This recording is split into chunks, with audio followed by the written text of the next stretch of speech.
Hello mga kabatang helmet. April 1, April 1st. So, eto nga, nagbabagong balita ito. The Who, itong Lady Politico.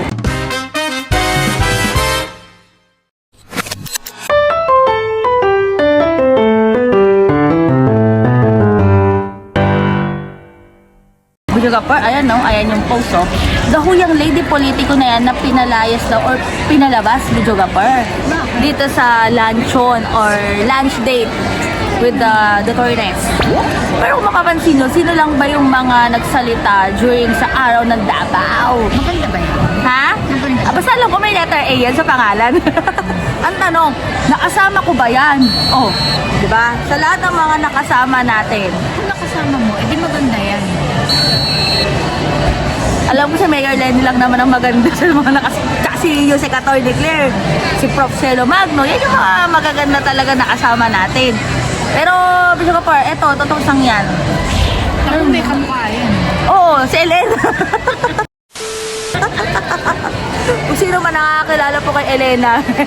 Yan na yan. Pero ayan nga mga kabatang helmet, ano ba to? Dahil ba April Fool's Day ngayon? Joke lang ba yan? Pero kung iisipin mo, no, sino ba talaga kasi yung kain? Diba? Pero ayan nga, i-comment down below nyo kung sino yung pinapatungkulan. Kasi nga diba daho nga, namimiss ko na yung dati ha, yung mga ayon sa aking bubwit. Kung nakikinig kayo kay Laday yung makalma dati. Naku, lumaki ako dyan, videographer, sa mga chika. Yung mga chika may katotoran naman din. At talagang totoo naman talaga.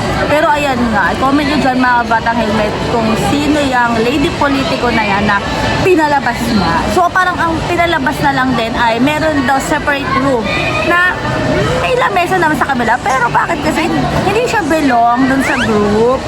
Kasi Sa picture. wala siya doon sa picture, pero kung iisipin ng mga bata helmet, sino ba yung mga nagsalita doon? Ito pa, videographer, may nagsalita pa doon na keso taga Isabela daw siya, Ilocano siya, and yung Norte daw ay hello, may mga sariling utak po, mga taga Norte, especially mga taga Luzon.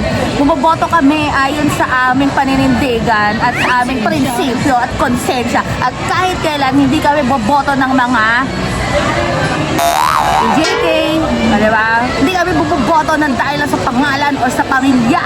Diyos ko. Ilang kin naman yun. Diyos ko, malapit na mag Good Friday ha. Sana talaga yung mga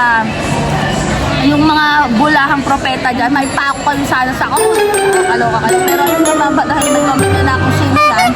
Basta, nako, Bidjagapar. Oh. Kumusta? Basta kilala ko yan.